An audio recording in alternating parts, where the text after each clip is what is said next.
My parents' friend hired me as a vulnerable teenager, then became a monster so evil I'm begging you to slander his name. Please do not slander my parents, we have left the past in the past, but please do slander this man. My old boss was unbelievably evil and cruel. He was a friend of my parents and hired me just shy of 18 years old to work at his new pub.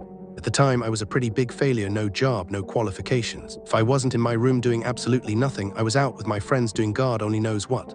The first few weeks were pretty decent and I actually enjoyed working there. Then he went sour. He started giving me a workload that no 18-year-old should ever endure. I should have taken this as a sign, but I stayed because he was my parents' friend. Surely he'd give me treats for all the hard work I put in. No, in fact, he turned abusive. To him, I was either a fucking this or a shitting that. If I was tired to the point my bags were under my eyes, it wasn't good enough more work. Then my parents decided we were going to sell the family home and live upstairs. My God, this job all of a sudden turned illegal. I was working 14 hours a day, 6 days a week. I needed to do all the ordering, work all day on my own, count the tills, but if someone was at the bar, I had to serve them. Of course, I couldn't serve them because I was counting the tills, but that was obviously not good enough.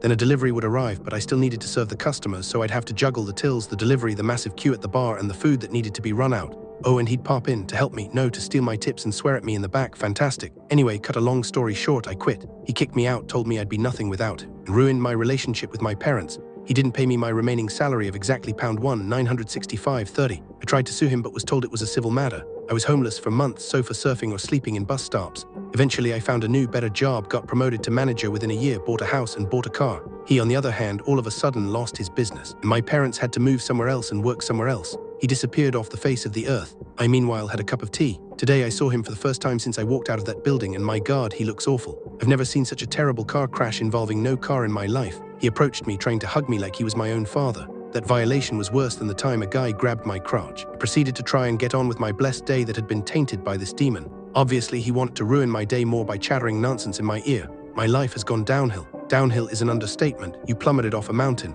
I just need some money to tie me over for a few days.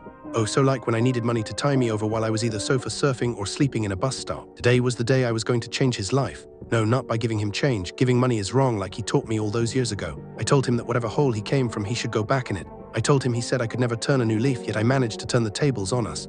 I told him that wherever you end up, you'll always have to carry that regret with you all your life, which is a heavy burden for someone with no muscle. I could go on for days, however, to end it. I gave him exactly a penny and told him to keep the change, since I quite enjoyed seeing the change he went through. After hearing this, what's the most fitting tip you'd give a boss like him? Let's hear your thoughts on his cruelty and share your own stories of workplace villains who truly deserve to be told to piss off.